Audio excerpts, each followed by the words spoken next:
Hello guys, তো আজকে আমরা যেটা দেখতে চলেছি সেটা হচ্ছে লোড ফ্রিকোয়েন্সি কন্ট্রোল।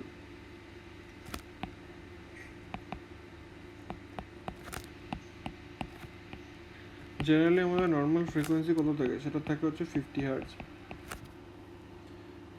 তো এখন যদি 50 হার্জের থেকে যদি আমাদের ফ্রিকোয়েন্সিটা চেঞ্জ হয়ে অন্য কোনো ভ্যালু হয়ে যায়, তার ফলে কী হতে পারে। সর্বপ্রথমে এক্সাম্পল আমরা দিতে পারি যে 2011 সালে যে গ্রিড ফেলিয়ারটা হয়ে গেছিলো, তার মূল কারণ হিসেবে বলা দেখা যায় তার ফ্রিকোয়েন্সিটা অনেক বেশি পরিমাণে ডিপ পড়ে যায়, যার ফলে কী হয় যে সিঙ্ক্রোনাইজেশন বজায় রাখা মাল্টি মেশিন সিস্টেমের পক্ষে, কারণ পাওয়ার গ্রিডটা জেনারেলি আমাদের পাওয়ার গ্রিডের ইন্টারকানেক্টেড মাল্টি মেশিন সিস্টেম, তো ফলে মেশিনগুলোর পক্ষে সিঙ্ক্রোনাইজেশন মেনটেন করা সম্ভব হয়ে যায় না। মেশিনগুলোর পক্ষে সিঙ্ক্রোনাইজেশন সম্ভব করার জন্য বলি জেনারেটরের মধ্যে জেনারেলি থাকে, জেনারেটরের সাথে generally under frequency and over frequency relay থাকে, আন্ডার ফ্রিকোয়েন্সি আর ওভার ফ্রিকোয়েন্সি রিলে থাকে। তো যখনই সেটা আন্ডার ফ্রিকোয়েন্সি ডিটেক্ট করবে, সে অলরেডি ট্রিপ সিগন্যাল দিয়ে দেবে এবং জেনারেটরটাকে টোটাল সিস্টেম থেকে আলাদা করে দেবে। Similar case for over system also, মানে ওভার ফ্রিকোয়েন্সি তাহলে কী হবে, যদিও সে ওভার ফ্রিকোয়েন্সি ডিটেক্ট করে রিলেটা, তাহলে অলরেডি একটা ট্রিপ সিগন্যাল দিয়ে দেবে এবং সে ট্রিপ সিগন্যালের ফলে সার্কিট ব্রেকার ট্রিপ হওয়ার ফলে জেনারেটরটাকে তাকে পাওয়ার সিস্টেম থেকে আলাদা করে দেবে। এবং জেনারেটর হচ্ছে মেন পাওয়ার সোর্স আমাদের। জেনারেটরে যদি ডিসকানেক্টেড হয়ে যায়, তাহলে পাওয়ার সাপ্লাই করার মতো কোনো কিছুই থাকবে না, তার ফলে গ্রিডটা অটোমেটিকলি নষ্ট হয়ে যাবেই। তো তার ফলে আমাদের পাওয়ার সিস্টেম অপারেটরের মেন উদ্দেশ্য হচ্ছে গ্রিডের ফ্রিকোয়েন্সিটাকে মোটামুটিভাবে কন্ট্রোল করা বলতে ওটাকে একটা কনস্ট্যান্ট ভ্যালুর মধ্যে না রেখেও আমরাকে একটা রেঞ্জ ডিফাইন করা আছে আমাদের, মানে মিনিমাম এত ফ্রিকোয়েন্সি থেকে ম্যাক্সিমাম এত ফ্রিকোয়েন্সির মধ্যে আমাদের ফ্রিকোয়েন্সিটা ভ্যারি করতে পারে। এর মধ্যে যদি ফ্রিকোয়েন্সি থাকে তাহলে সেটা গ্রহণযোগ্য, এবং এর বাইরে যদি ফ্রিকোয়েন্সিটা চলে যায় তো আমাদেরকে কোনো অ্যাকশন নিয়ে সেই ফ্রিকোয়েন্সিটাকে মোটামুটিভাবে একটা অ্যালাউয়েবল রেঞ্জের মধ্যে আনতে হবে। মোটামুটি বলা হয়ে থাকে যে ফ্রিকোয়েন্সি 5% অবধি চেঞ্জ হতে পারে। এই 5% মানে হচ্ছে +-2.5%। এখন যদি আমরা দেখি -2.5% টু +2.5%, তাহলে টোটাল চেঞ্জ আমাদের কত হলো, টোটাল চেঞ্জ হয়ে গেছে আমাদের 5%। এখন ব্যাপারটা হচ্ছে ফ্রিকোয়েন্সিটা লোডের সাথে কীভাবে চেঞ্জ হবে। লোডের সাথে ফ্রিকোয়েন্সির একটা ব্যস্তানুপাতিক সম্পর্ক, মানে লোড যদি ইনক্রিজ করে তাহলে আমাদের ফ্রিকোয়েন্সি ডিক্রিজ করে যাবে। সিমিলারলি লোড যদি ডিক্রিজ করে ফ্রিকোয়েন্সি ইনক্রিজ করে যাবে। এই লোড চেঞ্জ আর ফ্রিকোয়েন্সি চেঞ্জের আরেকটা উদাহরণ আমরা দিতে পারি। রিসেন্টলি যখন সবাই আমাদের মোমবাতি জ্বালানোর জন্য বা আলো জ্বালানোর জন্য আমরা রিসেন্টলি যখন অনেক ঘরেই যখন তার নিজেদের লাইট ফ্যান বন্ধ করে দিয়েছিলেন, তখন হঠাৎ করে একটা লোডের সার্জ দেখা দিয়ে গিয়েছিলো। মানে হঠাৎ করে যে আমাদের পাওয়ার ডিমান্ড হট করে কমে গেছিলো। পাওয়ার ডিমান্ড হট করে কমে যাওয়া মানে আমরা বলতে পারি যে লোড হট করে কমে যায়। তো এই লোড কমে যাওয়ার জন্য আমাদের ফ্রিকোয়েন্সিটা অনেক পরিমাণে বেড়ে গেছিলো। যেটা দেখা গেছে সেটা হচ্ছে আমাদের ফ্রিকোয়েন্সি 50 হার্জ নর্মাল থাকে, সেটা ম্যাক্সিমাম পৌঁছে গেছিলো 50.95 হার্জে। পাওয়ার সিস্টেমের যে ডাটা, পাওয়ার গ্রিড যে ডাটা প্রোভাইড করে সেটাতে অলরেডি দেখা গেছে যে সেটা মোটামুটি 50.95 হার্জে পৌঁছে গেছিলো। তাহলে আমরা বলতে পারি যে লোড যদি ডিক্রিজ করে তাহলে আমাদের ফ্রিকোয়েন্সিটা ইনক্রিজ করে যাবে। এখন আমাদের মেন উদ্দেশ্য হচ্ছে, এই টপিকের মেন উদ্দেশ্য হচ্ছে যে ফ্রিকোয়েন্সিটাকে কীরকমভাবে কন্ট্রোল করা যায় এবং কী মেজার এবং তার জন্য কী উপায় আছে সেসব দেখা, এবং তার জন্য কিছু 2-4টা অঙ্ক আমরা দেখতে পারি। তো সর্বপ্রথমে যে ফ্রিকোয়েন্সি কন্ট্রোলটা কে করবে, সর্বপ্রথমে বলে দিই যে ফ্রিকোয়েন্সি কন্ট্রোলটা জেনারেলি প্রাইম মুভারের গভর্নর অ্যাকশন দ্বারা অপারেট হয়। তাহলে সর্বপ্রথম আমাকে জানতে হবে যে প্রাইম মুভারের গভর্নর অপারেশন কী করে হয়। এখন দেখা যায় যে টারবাইনের স্পিডের সাথে লোডের একটা বেশ ভালোই রিলেশন আছে, যে রিলেশনশিপটা এই ফিগার থেকে আমরা দেখতে পাচ্ছি। মনে করি আমাদের সর্বপ্রথমে লোড ছিল 25%, তো তার ফলে আমাদের স্পিড কত ছিল, যা 99% স্পিডে টারবাইনটা অপারেট করছিল। টারবাইন অপারেট করছিল মানে আমরা বলতে পারি যে প্রাইম মুভারটাও ঠিক সেই স্পিডেই অপারেট করছিল। প্রাইম মুভার মানে সিঙ্ক্রোনাস মেশিনের প্রাইম মুভার। তো এখন যে আমরা লোডটাকে আমরা ইনক্রিজ করলাম 50%, তার ফলে দেখা যাচ্ছে কি যে না লোডটা ইনক্রিজ করার সাথে সাথেই আমাদের স্পিডও ডিক্রিজ করে যাচ্ছে, মানে 98% স্পিডে এখন সেটা অপারেট করছে। তার মানে আমরা এখন যদি আমরা সেটা রিভার্সভাবে দেখি, যে মনে করি আমরা ফার্স্টে লোড ছিল 50%, তার ফলে আমাদের টারবাইনের স্পিড ছিল 98%। এখন আমরা স্পিড লোডটা ডিক্রিজ করলাম আমরা 25%, তার ফলে কী দেখা যাবে স্পিডটা আমাদের 98% থেকে ইনক্রিজ হয়ে 99% হয়ে গেছে। তাহলে আমরা বলতে পারি যে লোডের সাথে স্পিডের একটা ব্যস্তানুপাতিক সম্পর্ক আছে। এখন আমরা জানি কোনো সিঙ্ক্রোনাস মেশিনের স্পিড মানে 120 F/P, 120 into F/P। এখন পি একটা সিঙ্ক্রোনাস মেশিনে অলওয়েজ ফিক্সডই থাকে, 120 অলওয়েজ এ কনস্ট্যান্ট। তাহলে আমরা বলতে পারি যে এন আর এফ প্রপোর্শনাল। তাহলে আমরা এটার সাথে এভাবে লিখতে পারি 1/ফ্রিকোয়েন্সি। তাহলে এটা অলরেডি দেখা গেল যে লোডের সাথে লোড চেঞ্জ হলে টারবাইনের স্পিডের চেঞ্জ হবে। এবার যদি টারবাইনের স্পিডের চেঞ্জ হয়, তো টারবাইনের স্পিডের চেঞ্জ হলে আমাদের সিস্টেম ফ্রিকোয়েন্সিরও চেঞ্জ হবে। তো এখন আমাদের নেক্সট কাজ হচ্ছে যে কী উপায় আমরা এই ফ্রিকোয়েন্সিটাকে কী উপায় ফ্রিকোয়েন্সিটাকে কন্ট্রোল করা যায় সেসব দেখা, এবং তারপরে সেসব জিনিসের মডেলিং করা এবং কিছু অঙ্ক দেখা। তো ধরা যাক একটা সিঙ্গেল মেশিন সিস্টেম আছে যেটা ভেরিয়াস লোডকে পাওয়ার সাপ্লাই করছে, সিঙ্গেল মেশিন সিস্টেম। তাহলে সিঙ্গেল মেশিনের সিস্টেমের জন্য লোড ফ্রিকোয়েন্সি কন্ট্রোলটা কোয়াইট ইজি, কারণ এখানে একটা অলরেডি একটাই জেনারেটর আছে এবং সেটাই লোডকে পাওয়ার সাপ্লাই করছে, তো সেটা কম্পারেবলি ইজি। আর যদি কোনো রেগুলেশনের দরকার না থাকে তাহলে সেটা তো আরও ভালো, কারণ লোড ফ্রিকোয়েন্সি কন্ট্রোল করার কোনো দরকারই পড়বে না। রেগুলেশন কন্ট্রোল বলতে ফ্রিকোয়েন্সিটা একটা অ্যাভেলেবল রেঞ্জের মধ্যে রাখা। কিন্তু আমাদের নর্মালি পাওয়ার গ্রিড কী হয়, পাওয়ার গ্রিডটা হচ্ছে ইন্টারকানেক্টেড মাল্টি মেশিন সিস্টেম, মানে এখানে একটা নয় অসংখ্য সিঙ্ক্রোনাস মেশিন কানেক্টেড আছে, এবং সবকটাকে একসাথে কন্ট্রোল করা এবং কোথায় কখন কোনটা কন্ট্রোল করা হবে সেসব ডিসিশন নেওয়া যেগুলো একটু চ্যালেঞ্জিং। তো সেই জন্য বিভিন্ন রকমের পদ্ধতি ইউজ করা হয়ে থাকে সেগুলোকে কন্ট্রোল করার জন্য। তো এরকমই 4-5টা পদ্ধতি আছে, সেটা আমরা এখন এখানে দেখব। তো সর্বপ্রথমে একটা দুটো মেশিনওয়ালা একটা সিস্টেম কল্পনা করা যায়।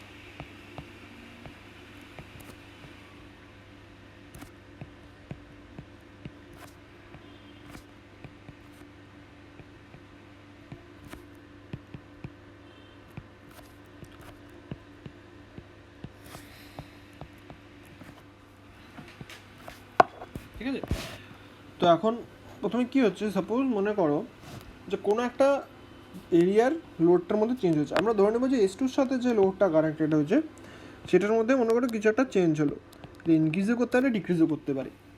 তো ফার্স্ট যে টেকনিকটা ইউজ করা হয়, এই টেকনিকটাতে কী করা হয় যে যে কোনো একটা জেনারেশনকে ফিক্সড করে রাখা হয়। মানে মনে করো আমরা ধরে নিল যে S2টা ফিক্সড, যদিও লোডের মধ্যে চেঞ্জ হয়েছে কিন্তু S2 জেনারেশনের মধ্যে কোনো চেঞ্জ নেই।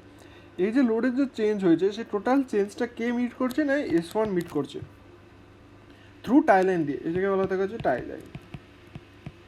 মানে এখানে যদি লোড ইনক্রিজ করে যায় তাহলে যত পরিমাণ ইনক্রিজ হয়েছে সেই টোটালটা কে মিট করবে S1, মানে S1 তার জেনারেশনটাকে তত পরিমাণে ইনক্রিজ করবে। তো এই ধরনের যে রেগুলেশন সেটাকে বলা হচ্ছে ফ্ল্যাট ফ্রিকোয়েন্সি রেগুলেশন।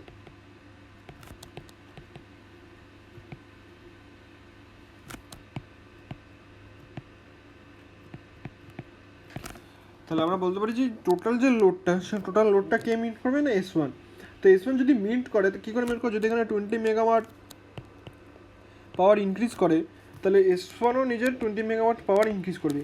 তো এই সেই 20 মেগাওয়াট পাওয়ারটা তো এই লোডের সঙ্গে মিট করতে হবে না, তো কী করবে টাই লাইনের থ্রু সে পাওয়ারটাকে সাপ্লাই দেবে।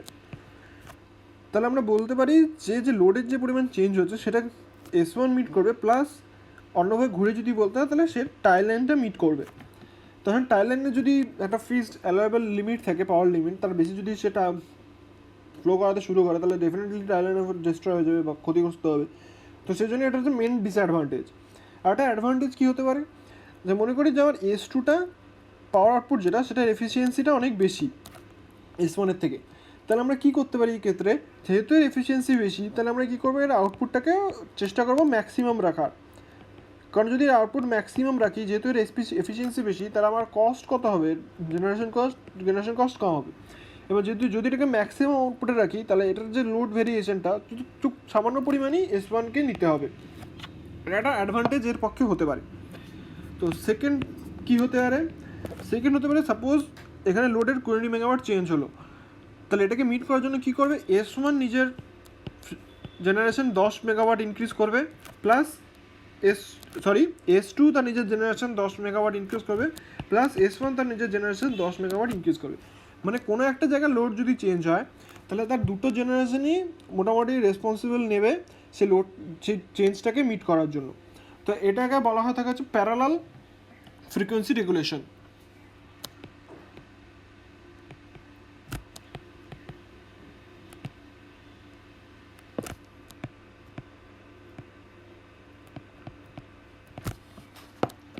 থার্ড আর্টটি কীরকম হতে পারে, মনে করো দুটো ভাগে ভাগ করলাম আমি, এটা একটা এরিয়া 1 আর এটা এরিয়া 2।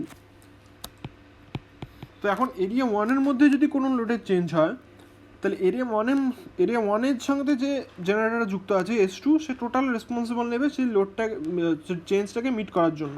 মানে এখানে যদি লোডের চেঞ্জ হয় তাহলে S2 তার জেনারেশনে চেঞ্জ করাবে, S1 কোনো রকম কাজ করবে না। সিমিলারলি এখানে যদি লোডের চেঞ্জ হয় তাহলে শুধুমাত্র S1ই দায়িত্ব নেবে সেই লোডটাকে চেঞ্জ করার জন্য, S2 কোনোভাবেই নেবে না। মানে S2 কোনোভাবেই দায়িত্ব নেবে না S1-এর এরিয়া 2-তে যে লোড চেঞ্জ হয়েছে তার জন্য তার নিজের জেনারেশন কোনোভাবেই চেঞ্জ করবে না। এই ধরনের যে ফ্রিকোয়েন্সি রেগুলেশন সেটাকে বলা হতে গেছে ফ্ল্যাট টাইলাইন লোডিং কন্ট্রোল।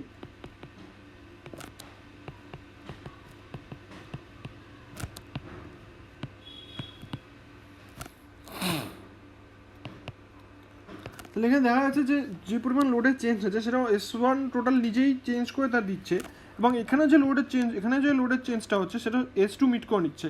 তার মানে বলতে পারি যে টাইলাইনের মধ্যে দিয়ে প্রিভিয়াসলি যে পাওয়ারটা ফ্লো করছিল সেটা কনস্ট্যান্ট আছে, মানে সেটা মোটামুটি ফ্ল্যাট আছে।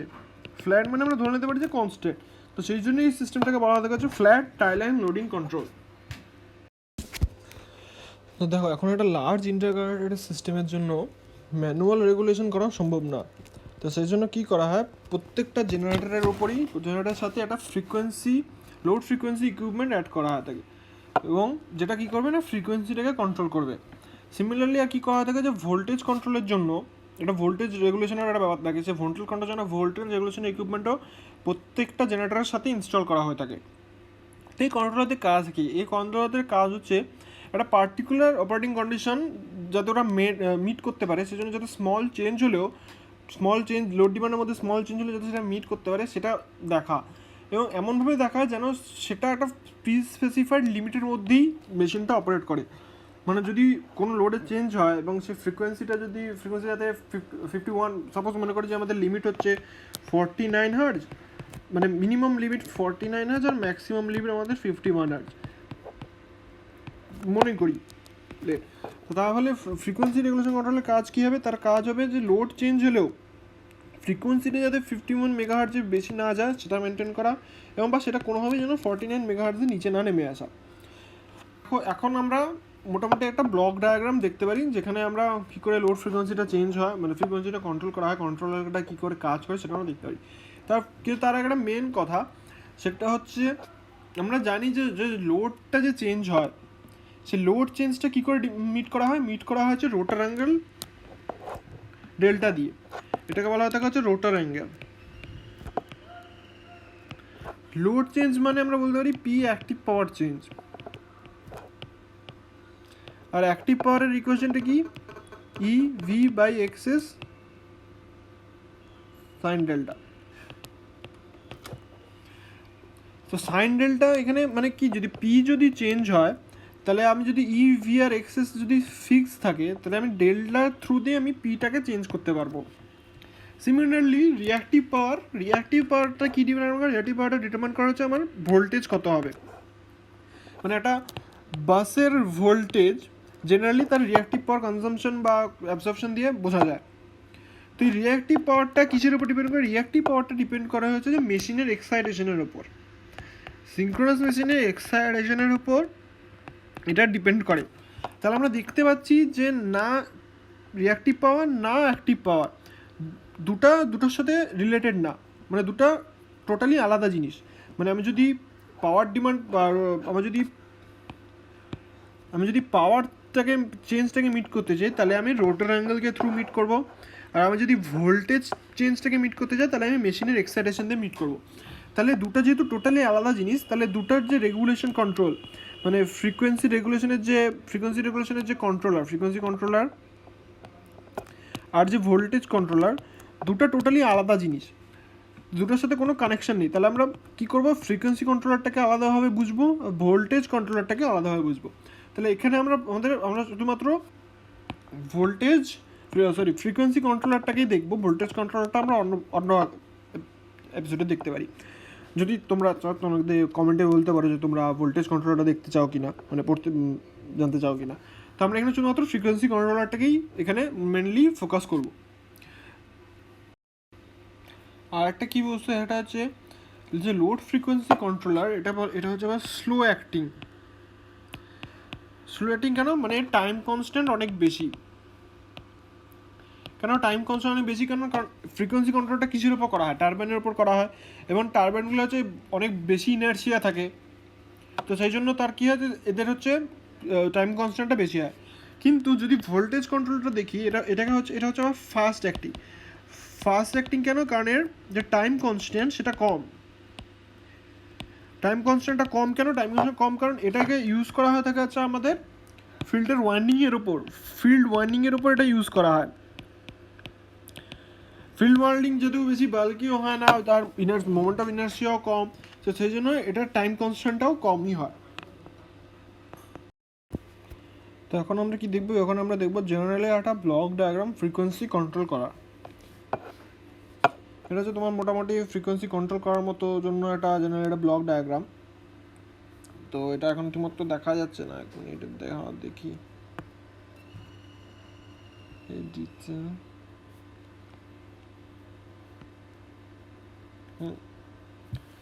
তো এখানে দেখো সবার ফার্স্টে কী হবে, সবার ফার্স্টে হচ্ছে যে ফ্রিকোয়েন্সি সেন্সরটা চেঞ্জ ইন ফ্রিকোয়েন্সি ডিটারমাইন করবে। সে চেঞ্জ ইন ফ্রিকোয়েন্সি ডিটারমাইন করে, সে এখানে দেখে ডিটারমাইন হচ্ছে চেঞ্জ ইন ফ্রিকোয়েন্সি। না এখান থেকে কি ডিটারমাইন হবে, এখান থেকে ডিটারমাইন হচ্ছে কত পরিমাণ চেঞ্জ ইন টাইলাইনে পাওয়ারের মধ্যে কত চেঞ্জ হচ্ছে। এখন এই change in tie line power and change in frequency দুটোই রিলেটেড কার সাথে, চেঞ্জ ইন ডেল্টার সাথে। মানে আমাকে চেঞ্জ ইন ডেল্টাটা করতে হবে। চেঞ্জ ইন ডেল্টাটা মানে চেঞ্জ ইন স্পিড, ঠিক আছে।